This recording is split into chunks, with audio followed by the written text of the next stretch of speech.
Welcome to A Change of Heart podcast. I'm your host, Angel Walston. And in this space, we navigate life together. We ask the hard questions like, what is the truth you haven't told?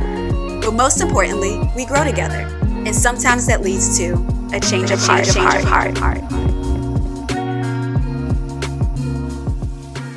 Hey friends, welcome back to episode 5 of A Change of Heart podcast. I'm really excited, yet also somewhat sad, because this is the second to last episode for the podcast for this season. We're coming back for season 2, but I wanted to do a shorter season just to kind of get my foot wet, get my toes wet, and see what it would be like. But I'm super excited that you all have been receptive and excited about the podcast. That makes me excited about it. So next week will be the last episode for season 1. But listen, we're coming back next year, season 2. I'm excited about what topics we'll be discussing. We have some guests on. Super excited about it. And we're going to end this season with a giveaway. So make sure that you tune in for next week's episode, okay? All right, let's go ahead and jump into today's question of the day. If someone were to switch lives with you for a day, so we're talking about Freaky Friday, somebody else is in your body living your life for a day, what would they be surprised to learn about you? I think they would be surprised about what I do for work, just seeing like what my day-to-day looks like. What else would they be surprised about? Oh, so anyone who has met me in person seems to be surprised by this, or they will comment on it. And that is the fact that I have quite a few tattoos. And I say quite a few to someone who has a ton of tattoos. I don't have that many. To someone who doesn't have any tattoos, it seems like a lot. So there's that. I don't post pictures of it on social media or anything. So I think when people see me in person, they're like, oh, shocker. So yes. And one more. Probably they would be surprised at the amount of anxiety that I experience. Yeah, we're going to save that for another episode. But yes, that's what I think someone would be surprised to learn about me if they were to switch lives with me for a day. You already know the drill. Make sure that you leave your response in the comments on my YouTube channel if you're watching there, or you can answer in my stories when I post it on Instagram at Angel C. Walston. All right, ladies. So today we are talking about shrinking and minimizing and how these things show up in our lives. And this is a topic that I really wanted to cover because it's really something that I'm not fully over. I'm very much so still in the process of learning this, unlearning some other things. And so I thought it would be a good conversation for us to have. And let me give this disclaimer. I don't claim to be a therapist, counselor, psychologist, psychiatrist, none of these things, okay? I'm simply sharing things that have helped me from my life coach, my therapist who is legit, or blogs, other podcast things that I've come around that I found helpful. So I'm sharing them with you, okay? So now that we've gotten that out of the way, in talking about shrinking, which I somewhat did in giving that disclaimer, the definition of shrink or shrinking is to draw back, as in retreat or avoidance. And we're going to discuss a few examples of how shrinking or minimizing may show up in our lives. Because when we are shrinking, when we're not taking up space, when we are minimizing or downplaying, it really can be a form of self-sabotaging. It can be a way that hinders us from really walking in the fullness and authenticity of who it is that we have always been called to be. And it can put us in a place where we are struggling with different mindsets, people pleasing, all of these different things that go unaddressed because we don't acknowledge what the root of it is. So when we're thinking about this idea of shrinking, some examples are not speaking up. So when something happens, and it doesn't have to be like a big event, it can be something very small. I'll give you an example. So I remember having a conversation with my life coach maybe about a year and a half ago regarding this. And I was telling her that I went to get my nails done. I was going on a trip somewhere. I think it was when I went to Puerto Rico. I went to get my nails done. I did not like it. And I did not get her to fix it or anything else. I went home and I painted over what she had done. And a part of it was the not wanting to speak up, not wanting to cause any friction or tension, avoiding conflict. These are all ways that we shrink, not correcting things that you don't like. And as a result of this, you end up feeling conflicted and frustrated about things you allowed. That's the hard part to receive right there. You end up feeling some type of way, give language to it. You end up feeling frustrated, taken advantage of, upset, disappointed, let down, all of these different things as a result of what you allowed because you didn't speak up. And I know for some people this can come across as passive aggressive behavior, and it is. I'm not trying to minimize that by any means, but you don't even have to be a passive aggressive person to shrink. It really can be situational. So I know for myself, I tend to shrink in certain environments, but not all. The type of job that I work in, I can't shrink with my clients. Like I have to make sure that I'm firm, that I am very much so able to say what needs to be said, to say it in a way that comes across with boldness and confidence, not statements that feel like questions. And so it may not be a personality trait in regards of you being passive aggressive. It very well could be certain environments that encourage or even trigger a response from you that leads you to shrink. Another example of shrinking is being dismissive of your own experience. And this can go in a couple of ways. So, one of it could be your accomplishments. So, like minimizing what you've done, what you've accomplished, who you are, hiding behind humility. Remember, we talked about that in the side effects of imposter syndrome. And listen, a part of all of this is the imposter syndrome of feeling like you're not good enough or feeling like you don't belong here or feeling like you're going to be found out to be a fraud because you feel like you don't know what you're doing when you're actually out here doing pretty darn good. But it's that feeling of, oh, so and so is more successful or so and so does it better.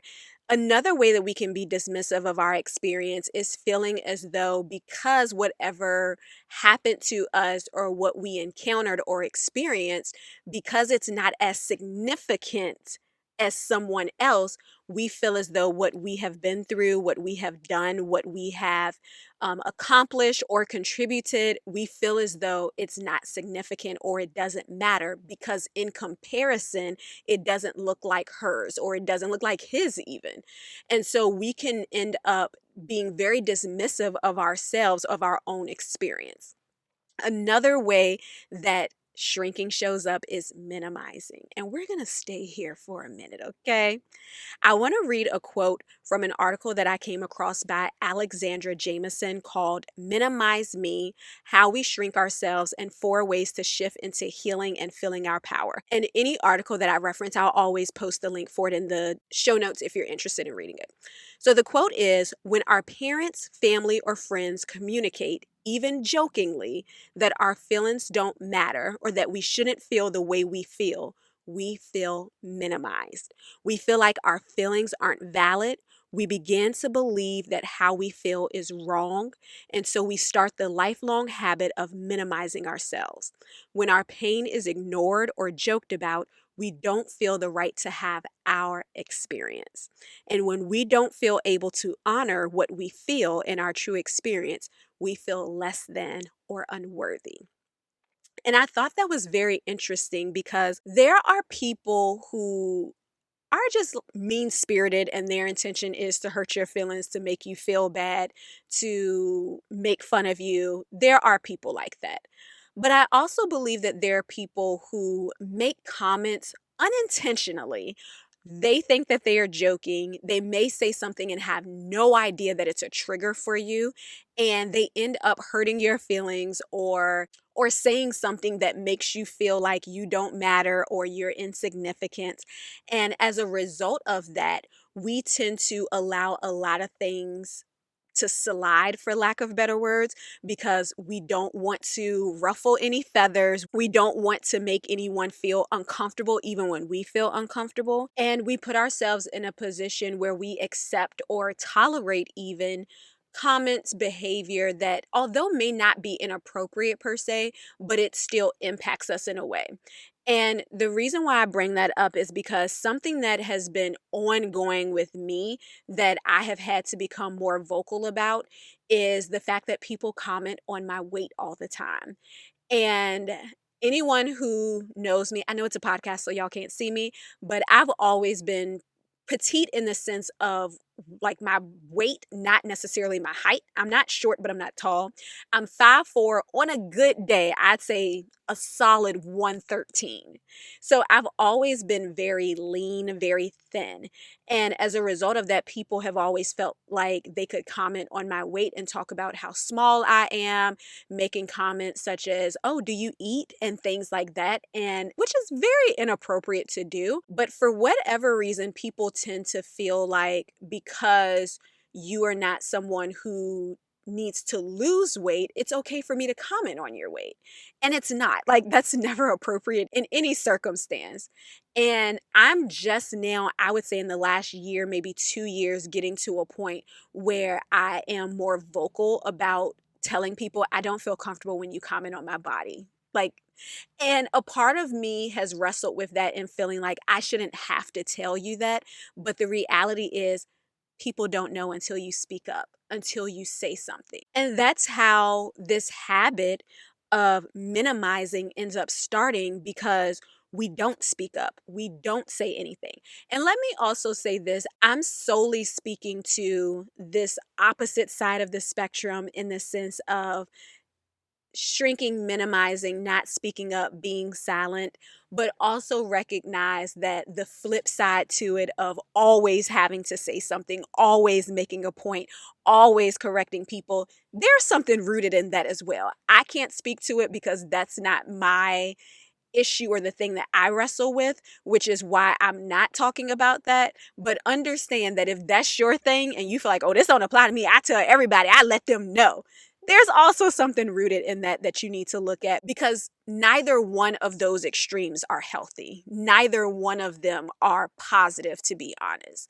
So, with that being said, and looking at this idea of minimizing, so minimizing is downplaying your accomplishments. When people give you a compliment, you deflect. How many times has someone given you a compliment and you either say, "Oh, it wasn't that good," or "My hair really isn't cute today. You like this dress? I thought I looked real jacked up." A lot of people just don't know what to do when it comes to compliments, and I get that. Like, it's awkward.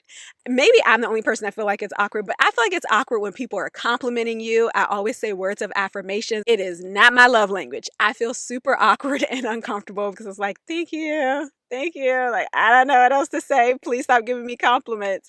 Well, I actually don't know if it's normal to feel awkward about receiving compliments, but it is not normal when someone compliments you when you automatically think of the negative. Instead of just saying thank you and receiving it, you have to point out the flaw or what's wrong with it, or you minimize how good something is, and you follow it with something negative about yourself. And we go back again to this idea of using humility to hide behind the fact that you minimize. So, as we're talking about minimizing, I also want to give some examples of how minimizing can show up in our lives. And when I tell you this thing read me for filth, you hear me? I came across this article called How a Habit of Minimizing is Sabotaging You in the Long Run by, I believe it's Sana Panjwani. I am going to spell it because I do not want to butcher anyone's name. This is another thing about minimizing and shrinking is correcting people when they say your name wrong. I digress. So it's SANAPANJWANI. So she said, preferencing or following your questions or ideas with words or phrases like just, only, small, quick. Maybe this isn't important. I'm such a klutz. LOL. I can be so scatterbrained. Ha ha ha. Or it's not a big deal. But peppering your language with discounters or disclaimers. Y'all know I'm the queen of disclaimers. Thanks for the compliment, but, or stating your opinion with an I think. We're going to talk about this because I'm like, I feel seen and attacked all at the same time. Or stating your opinion with an I think attached undercurrents it and puts you out of balance. All these actions send a subconscious cue to the person in front of you that you're unsure or not worth it because you're lacing the subtext with that nuance. Take a deep breath. Take a breath because I needed to take one as I was reading it. So, we all know this is a safe space, girlfriends. If you go back and listen to any of my episodes, you will hear me say several times, I think, followed by whatever it is that I think, when clearly, if I just say whatever it is that I'm going to say, it's a thought of mine. You all would gather that. But I realized that I subconsciously would add I think to statements because I didn't want people to feel like I was generalizing or that I felt like this is what everyone thinks, this is what I think. And that is a part of minimizing. And it's a part of also playing it safe in a sense because well, I can say, well, that's just my opinion. I wasn't saying that about everyone. And for the most part, people understand that. They don't think unless you say everyone feels this way. For the most part, people won't assume that that is a generalization. But when I read that, I was like, read me for filth then, because this is me. And I came across someone had posted on Instagram. This was a while ago. I can't remember who it was, but they said to remove right from the ending of your sentences. So you would say, for example, the sun sure is bright today, right? This dress looks really cute, right? Because it brings about this feeling of uncertainty from you, the one who is saying it. It makes it seem like you're unsure, that you're not confident. And so you're looking for other people to validate what you believe. If that's what you believe, you don't have to attach anything to it. And I feel like it sounds like I'm yelling at y'all, but I'm yelling at me too. We're all in this together, okay?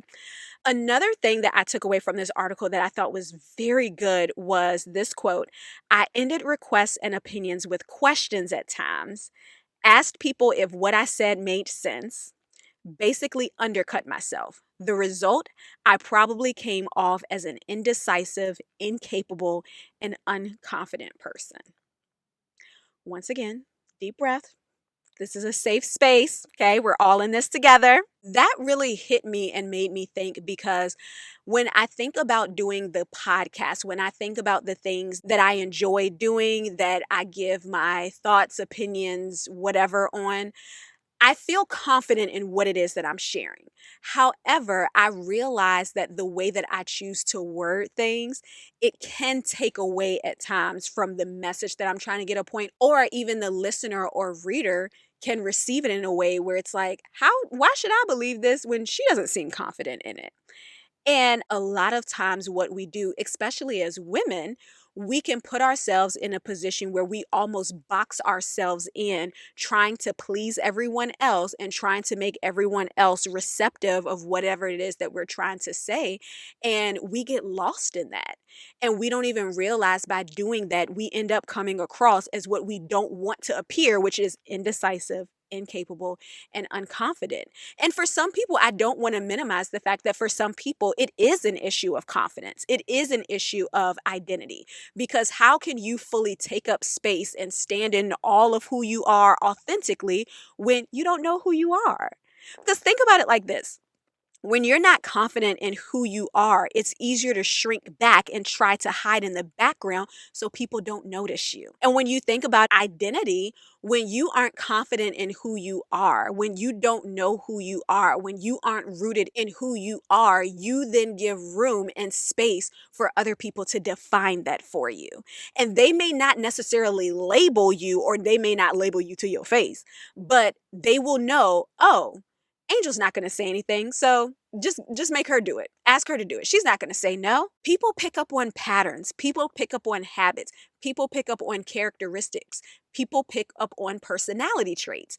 And whether or not you want to accept it or receive it, and as much as there are really amazing and great people in the world who will help you to overcome that, who will help you to be rooted in your identity, who will help you to find your confidence, there are also people who will prey on the fact that you don't know that, or that you aren't rooted in who you are, and they will use that to their advantage. The thing about knowing who you are and being confident in it is, if you don't define that for yourself, other people will. The thing about identity as well is you have to recognize that when you don't know who you are, it's hard to acknowledge what you contribute in order for you to take up space so you don't shrink, and what you bring to the table, because you're so caught up on the fact that you feel like you don't even belong at the table. So, in order for us to get to a place where we're able to take up space, where we're able to not minimize, to not shrink, we have to get sure about who we are. We have to get sure about the fact that you can take up space. And I will say this as a believer, I very much so believe in being humble. 100%. That's the word. Like, be humble for sure. But a lot of times we end up hiding behind humility and we're not even walking in all that God has called us to be. And you can be humble, you can take up space and still give glory to God. It's not a matter of you taking it from Him by saying, look at me, look at what I do, look at what I accomplish. No, we're not getting to a place of pride by any means. But a lot of times we fear that we're going to go to that extreme when you realize, honey, that is on the complete opposite side of the spectrum. You've barely moved the dial from where you are right now.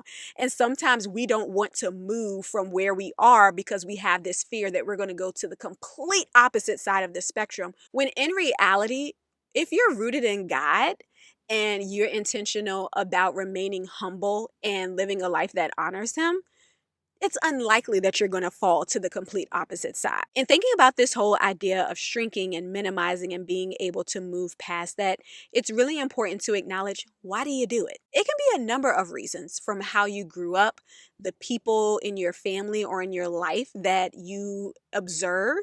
It can be your environment, being silenced. It can be all kinds of reasons.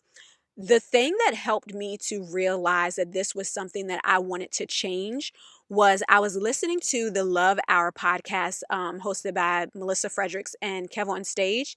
And I don't remember which episode it was. It was from years ago. But she pretty much talked about how she realized that there were a lot of things that were happening that she did not speak up on. So it was a lot of things that she would let slide. I remember her saying she would go to the nail shop to get her nails done, and like the lady was hurting her finger. And she never was like, actually, that hurt. She just went on about it, gave a tip, and like went on about her day. And when she was talking about this whole thing of becoming Melissa 2.0 and really walking in the authenticity of who she is, she went through these different campaigns. And one of her campaigns was the Just Say It campaign. If I can find the episode, which I hope I can, I'll make sure to link it. But she pretty much talked about how she made a conscious choice to speak up. So if it was something that she didn't like, an issue that she had, something that no matter how big or small it was, she wanted to be intentional about speaking up. So I remember after listening to that episode, I had a session with my life coach and I was telling her about it. And I was like, oh my gosh, it's me. Like, this episode really felt like my story, that I was listening to her tell my story. And it made me more aware of how I very much so was shrinking in a lot of ways, minimizing in a lot of ways to keep the peace, to not disturb, to not disrupt anything. As I was thinking about all of these things, and I'm sharing this with my life coach, the first question she asked me was, I want you to think about the women who are the closest to you. So family, friends, the women who you spend a lot of time with, who you do life with essentially. What are their personalities like? Uh-oh. And I realized, which I've always been aware of, but just never quite connected the two, all of the women around me, with the exception of one, very strong personalities. And I'm not saying this in a negative or bad way. Let me make sure I make that clear. That's my disclaimer. I'm not saying it to be a negative trait, but they have very strong personalities. They are women who are very opinionated. They are women who will speak up. They are women who, if my order is not right, bring the manager, send it back. And what my life coach helped me to unravel is that when we're presented with something that we may not like, and it doesn't even have to be something that we view as negative, but if it's different from how we tend to respond, or it's something that we may do differently, we can tend to go in the complete opposite direction of it. When I would look at different scenarios that would happen with the women in my family, friend groups, whatever it might be, although it may not have led to an altercation, whether verbally, physically, or whatever, it still created this tension inside of me and this feeling of being uncomfortable, this feeling that I did not like. And so I have associated speaking up causes confrontation and it causes this tension, this uneasiness that I don't like. So I have made a subconscious yet conscious decision at the same time to be overly compliant, to be the one that doesn't cause issues, to be the one who doesn't ruffle anyone's feathers, to be the one who doesn't mess up anyone's day. And as a result of that, I have had a lot of internal battles because what didn't come up, it didn't just go away. It didn't just like magically fly away. It's still there, but it's something that I'm wrestling with internally because I chose not to speak up. And that goes back to what I was saying earlier about how we end up having this frustration and all of these feelings that end up coming out in some form or fashion. We may not speak up then, but it comes out in some form or fashion, and we end up having attitudes, being upset, whatever it might be, all as a result of what we have allowed as a result of not saying anything or not speaking up. And what I've had to realize is that staying silent, keeping the peace, staying out of the way, which resulted in me shrinking, minimizing, that didn't serve me either, because I ended up being in a position where I'm frustrated, where things are happening that I'm not speaking on, but it also does a disservice to me because certain behaviors continue to happen, or I don't get the service that I want, or I don't get what I'm paying for. We can even make it as simple as that because I'm choosing to keep the peace, yet now I have an internal discord. I have internally, I'm not at peace. And that's not the solution either. Another thing in regards to dealing with shrinking, minimizing is acknowledging in what ways you do it. So I've given a couple of examples of how that shows up in my life, but one area that I've been very intentional about trying to not minimize or shrink for these particular reasons is being the only Black person in white spaces. The school that I went to was predominantly white. Every single job that I've had, I'm typically the only Black person in the building. And I realized that a part of my shrinking or minimizing has been not wanting to be labeled as difficult if I speak up, um, not wanting to be labeled as the angry Black woman if I share how I don't like something. There was a particular coworker that I had that I knew it wasn't a race thing, it was more so of a difference in personality. But anytime I voiced things, it came across to her as an attack. And that was very frustrating to me when I was saying something in a calm manner or I was addressing something that was an issue. It always came across as I was being too aggressive or rude. And anybody who knows me know, come on now. So it's that part of it, then also not wanting to be deemed as mean or rude or nasty or having an attitude when you're simply speaking up about something that is problematic or that is an issue or something that needs to be changed that is not okay. I will say probably in the last year, I have been more intentional about speaking up in that particular area because let me tell y'all the truth I hadn't told. I didn't realize that a large part of this wrestling when it came to shrinking and minimizing was really rooted in people pleasing. And I struggled with accepting that because I've always been the type of person that felt like, not that I don't care about other people's opinions, but for the most part, don't really care what you think. And I realize that a lot of the reason why I shrink or why I minimize is because I consider, how is this going to impact the other person?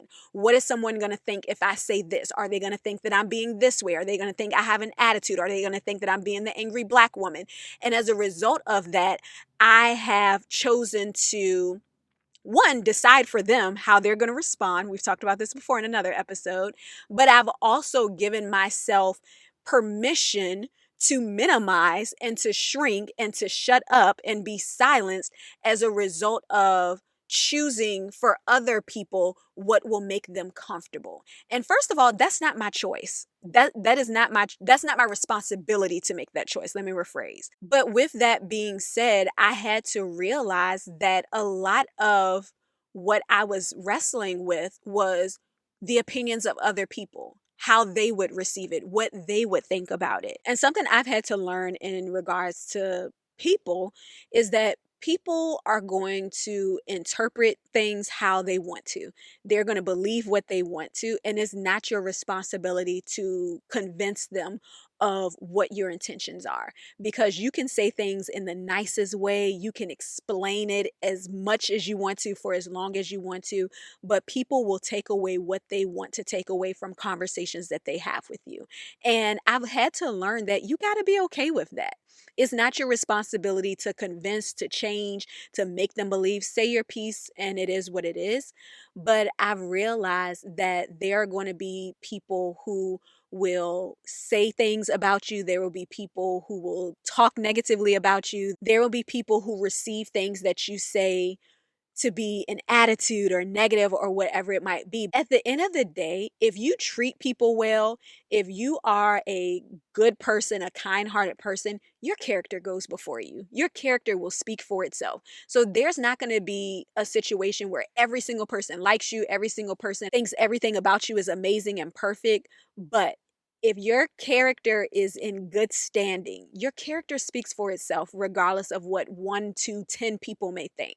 And so that's something I try to keep in mind when I am wrestling with, should I speak up? Should I say something, and not wanting to be labeled as these things? At the end of the day, my character goes before me, and I know that my character is in good standing. A lot of times when we're dealing with shrinking, when we're dealing with minimizing, it is rooted in the concern of what people will think, how they will perceive us. And we got to be free from people pleasing in all forms and fashion. Another quote from the article that I referenced earlier said, some folks may report not giving feedback or sharing ideas in a meeting, not voicing discomfort in a disagreement, not sharing their educational background and or expertise when they could be an asset to something or someone, or literally shrinking themselves down to fit into a mold that is likable, palatable, and acceptable to society's standards. And it's very easy to do that so that you aren't labeled, so that you don't fall into certain stereotypes. At what cost? And something my life coach asked me that I try to keep in mind now is, worst case scenario, if they think you're this, now what? If they think you're an angry Black woman, now what? If they say that you're difficult, now what? Okay? Now what? Where do we go from here? It's something to consider, because a lot of times how we think people will respond or what we think the outcome will be, it's not necessarily how it would be if we were to just say something. And a lot of times it's easier for us to just not say anything, because we've already decided that whatever the outcome is, it's going to be like the worst case scenario. And typically, the worst case scenario that you have, it typically doesn't end that way. All right, last but not least, acknowledge the root of it. Last quote from this article. I really enjoyed it, just in case you can't tell. It's a way to avoid being called dramatic, to protect yourself, and this is talking about minimizing, to remain unaffected. Being minimized over and over again makes you feel as if you don't have the right to feel a certain way, and thus begins the cycle of self-minimizing. As with any other habit that needs to be broken, it begins with a realization. Once you confront and accept that, it's about unlearning then. It is undoubtedly a long process, but not impossible, and definitely worth it. In looking at this idea of minimizing and shrinking, as I mentioned in the beginning, this is something that I am still very much so working through. It's something that I really do have an inner dialogue with myself. I went to Chipotle, this was a few weeks ago. My order was wrong. Got in the car, and this was an online order. Like, I didn't actually watch them make it wrong, but got in the car, opened it up, realized that it was wrong. And for like 3 seconds, I was like, you know what? I'm not allergic to anything that's in here. It's not what I ordered, but I can still eat it. And I literally had to think, no, go back in there, tell them that it's wrong, get a new order. It doesn't have to be an argument. It doesn't have to be a confrontation. You're not going to be mean about it. You're not going to be rude about it. You're going to tell them that your order was wrong, and they're going to fix it. It's that simple. And I share that because it's still a process for me. I don't have this figured out by any means. I'm very much so still in the rough of it, but it really starts with you acknowledging it. It really starts with you being willing to make some changes, to have that inner dialogue with yourself and say, no, we're going to say no. We're not going to keep saying yes to everything when we know we don't have the time, the resources, the money, whatever, or not even something you want to do. Say no. And sometimes it is having that conversation in your head or having a little pep talk before you go in, whatever it might be. If that's what you have to do, that's what you have to do. But also be willing to talk to someone about it. A lot of times we have this inner dialogue, but we don't actually have a conversation with someone else. And if it's a professional, that's perfectly okay. I'm very much so team therapy, team life coach. I'm all for that. But have these conversations with people. And the thing that I loved about the last quote was about confronting, accepting, and sometimes unlearning.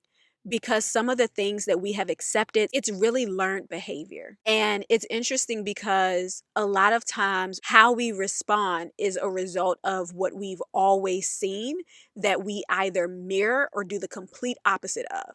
So I have a friend where I went the complete opposite of the women that are closest to me in regards to not saying things. She says something all the time because she saw a woman in her life who didn't speak up. And so that's why I say that neither side of the spectrum is healthy. Neither one of the sides is 100% right. It's about getting to that place of finding the balance, and that comes with practice. It literally comes with having to be put in positions that are uncomfortable, that you don't like, that you don't want to be in, where you say no, where you learn to speak up, correct, challenge at times, but you're capable of doing it. And as you do it, it really helps you to get to a place where you're able to stand flat footed, firm, with boldness, confidence, and to be unwavering and to take up space. Take up space, girlfriend. You deserve to take up space and to really walk in the authenticity. I keep using that word because I think a lot of times we get so used to conforming to what other people want us to be, or what other people, or what we feel even, or what we even think other people want us to be, that we don't actually walk in the authenticity of who we are. But give yourself permission, just as I'm giving myself permission to take up space. Have a great week. Thank you so much for tuning into a Change of Heart podcast. I hope that you were encouraged, and please take a moment to share with a girlfriend, and don't forget to download the episode.